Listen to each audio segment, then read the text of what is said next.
Welcome back to అంటె mystery. April 8న ఒక భయంకరమైన సంఘటన జరగబోతుంది. అది ఎక్కడ ఏమిటి అనే విషయాన్ని తెలుసుకోవాలంటే ఈ వీడియో మీరు పూర్తిగా చూడండి.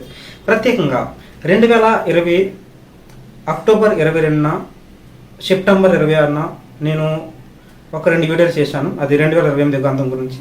అందులో 2020 అక్టోబర్ 22వ తారీఖున చేసిన రెండో పార్ట్ వీడియోలో 2028 అండ్ సెకండ్ పార్ట్ వీడియోలో ఒక విషయం తెలియజేశాను. ఏంటంటే ప్రపంచం అంతమయ్యే ముందు ప్రపంచంలో ఉన్న సూర్యుడు, మన బైబిల్ గ్రంథంలో రాయబడినట్లుగా సూర్యుడు నల్లబడిపోతాడని, చంద్రుడు ఎర్రబడిపోతాడని ఏబిల్ గ్రంథంలో రాయబడి ఉంటుంది.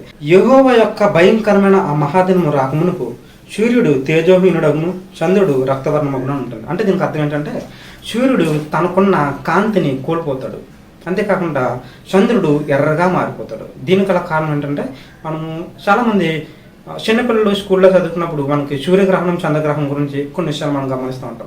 ఆ సూర్యగ్రహణం చంద్రగ్రహణం గురించి తెలిసిన వాళ్ళకి అయితే ఈ విషయం మనకి క్లియర్గా అర్థమవుతుంది. ప్రత్యేకించి ఈ వీడియోలో సూర్యగ్రహణం గురించి నేను తెలియజేయబోతున్నాను. అంటే మీకు ఒక డౌట్ అవ్వచ్చు, ఏంటి బ్రదర్ ఇంతవరకు సూర్యగ్రహణం ప్రతి సంవత్సరం జరుగుతూ ఉంటుంది కదా, ఏంటి ఇందులో ప్రత్యేకత ఏముందని మీరు అనుకోవచ్చు. కానీ ఇంతవరకు వచ్చిన సూర్యగ్రహణం అన్నింటిలో అతిపెద్ద సూర్యగ్రహణం ఇది. ఈ సూర్యగ్రహణం వల్ల చాలా ప్రమాదం పొంచి ఉంది.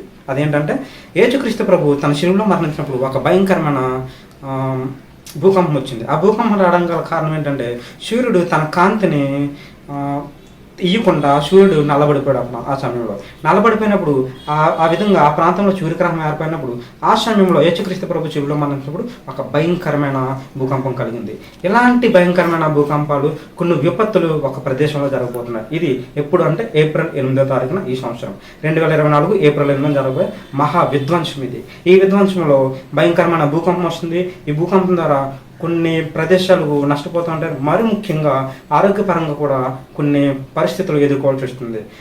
బైబిల్ గ్రంథం నుండి ఆదికాండం 1వ అధ్యాయం 14వ వచనం నుంచి 15వ వచనం మనం బాగా గమనించినట్లయితే ఈ యొక్క 2 వచనాల్లో దేవుడు సూర్యచంద్ర నక్షత్రమును పుట్టించినప్పుడు వాటికి అలా కారణాన్ని మనకు తెలియజేశాడు. అదేంటంటే పగటిని రాత్రిని వేరుపరిచినట్లు ఆకాశ విశాలమందు జ్యోతులు కలుగును కాక అనియు, ఆయన సూచనలను కాలములను దిన సంవత్సరములను సూచించటకే ఉంది కాక అనియు, భూమి మీద వెలుగునిచ్చుటకు అవి ఆకాశ విశాలమందు జ్యోతుల ఎండును కాక అనియు పలికను. సూర్యుడిని, చంద్రుడిని, నక్షత్రాలని పుట్టించినప్పుడు వాటి గల పర్పస్ ఏంటంటే ఈ యొక్క కాలాన్ని, భూమి మీద ఉన్న కాలాన్ని, జరగబోతున్న విధ్వంసాలు కానీ ఏదన్నా ఈవెంట్ ఏమైనా జరగవచ్చు అంటే వాటికి సంబంధించిన విషయాన్ని మనం ముందుగా గమనించటం కొరకు సూచనలుగా దేవుడు ఆకాశ నక్షత్రాన్ని దేవుడు పుట్టించాడు. ఆ రీతిగా ఏంటంటే ఇప్పుడు జరగవలసిన ఏప్రిల్ 8వ తారీఖున జరగబోతున్న ఈ యొక్క సూర్యగ్రహణం వల్ల, సోలార్ ఎక్లిప్స్ వల్ల ఒక భయంకరమైన సంఘటనలు అయితే ఆ ప్రాంతంలో జరగబోతున్నాయి. ఆ ప్రాంతం ఎక్కడ అనేది నేను చివరిలో చెప్తాను. మరి ముఖ్యంగా ఏంటంటే యోవేలు గ్రంథం 2వ అధ్యాయము మనం గమనించినట్లయితే యోవేలు గ్రంథం 2వ అధ్యాయము 31వ వచనంలో వేరే మాట ఉంటుంది. యెహోవా యొక్క భయంకరమైన ఆ మహాదినము రాకమునుపు సూర్యుడు తేజోహీనుడగును, చంద్రుడు రక్తవర్ణమగును అని ఉంటుంది. అంటే ఇక్కడ ఏంటంటే ఒక దేవుని యొక్క మహాభయంకరమైన దినం ఒకటి రాబోతుంది. అంటే అది ఏంటంటే యేసుక్రీస్తు యొక్క 2వ రాకడ, భూమి అంతం, ప్రపంచం అంతమైపోయి ఒక దినం రాకముందు సూర్యుని యొక్క తేజస్సు తగ్గిపోతుంది, చంద్రుడు ఎర్రగా మారిపోతాడని ఇక్కడ దీని యొక్క ఈ లేఖన భాగాన్ని యొక్క అర్థము. సో ఆ రీతిగా ఏంటంటే యేసుక్రీస్తు రాకడ అతి సమీపంలో ఉన్నదని మనం గమనించాలి. లూకా సువార్త 21వ అధ్యాయం 25వ వచనంలో దేవుడు మరొక మాటను మనం తెలియజేస్తున్నారు. మరి సూర్య చంద్ర నక్షత్రంలో సూచనలను, భూమి మీద సముద్ర తరంగంలో ఘోష వలన కలవరపడిన జన్మలకు శ్రమయు కలుగునట్లు రాయబడింది. అంటే సూర్యుని వల్ల అక్కడ రాబోచిన విపత్తు వల్ల, సూర్యగ్రహణాలు అవనివ్వండి, చంద్రగ్రహణాలు అవనివ్వండి, ఇలాంటి వాటి వల్ల ఒక కలవరపడుతున్న జనానికి శ్రమ కలుగుతుంది అని ఇక్కడ క్లియర్గా రాయబడింది. ఈ మాటలను బట్టి రాబోచిన ఈ యొక్క మహాభయంకరమైన ప్రళయము, ఈ ప్రళయం ఏంటంటే ఒక సోలార్ ఎక్లిప్స్, ఒక గ్రహణం వల్ల ఇంత ప్రమాదం ఏం జరగదు కదా అని ఆలోచించినట్లయితే కానీ ప్రమాదం జరుగుతుంది. ఈ సూర్యగ్రహణం వల్ల ప్రమాదం జరుగుతుంది. ఏంటంటే యేసుక్రీస్తు ప్రభు తన శిలువలో మరణించినప్పుడు, ఆయన శిలువలో వేలాడుతున్నప్పుడు సూర్యుడు అంతా చీకటి కమ్మి ఆ ప్రాంతం అంతా, యెరూషలేము ప్రాంతంలో భయంకరమైన భూకంపం వచ్చింది ఆ సమయంలో.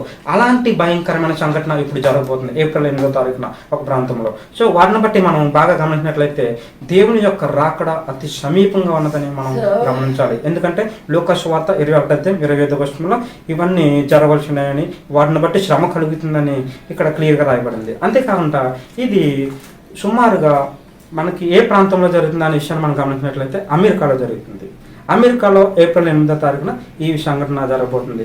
అమెరికాలో ప్రారంభమయ్యి అమెరికా నుంచి అక్కడున్న ప్రాంతాల్లో అక్కడున్న కొన్ని రాష్ట్రాలకి ఈ యొక్క పరిస్థితి గమనిస్తూ ఉంటాం అనమాట. మనం ఈ విషయం మనం బాగా గమనించినట్లయితే 2017లో కూడా ఒకసారి ఇలాంటి భయంకరమైన సోలార్ ఎక్లిప్స్ అనేది వచ్చింది. సో దాన్ని బట్టి మనము ఈ విషయాన్ని చాలా జాగ్రత్తగా గమనించాలి. ఇది సుమారుగా ఆ ప్రాంతంలో, అమెరికా ప్రాంతంలో 2:27 అంటే మధ్యాహ్నం 2:27 మధ్యాహ్నం ప్రారంభమవుతుంది. సుమారుగా ఈ యొక్క సోలార్ ఎక్లిప్స్ 4:27 పాటు ఉంటుంది. అంటే పూర్తిగా సంపూర్ణ సూర్యగ్రహణం ఏర్పడుతుంది అనమాట ఆ ప్రాంతంలో. భూమి మీద జరుగుతున్న భయంకరమైన భూకంపాలు కానీ, సునామీలు కానీ, దేశాల మధ్య యుద్ధాలు కానీ, ఇలాంటివి ఏం జరుగుతున్నావు కూడా వీటన్నిటిని బట్టి మనము దేవుని రాకడికి సిద్ధపడాలి అని మనకి తెలియజేస్తున్న సూచన అనమాట. ఈ సూచనలు బట్టి మీరందరూ దేవుని యొక్క రాకడి కొరకు సిద్ధపడతారని మీకు కొద్ది మాటలు తెలియజేస్తున్నాను.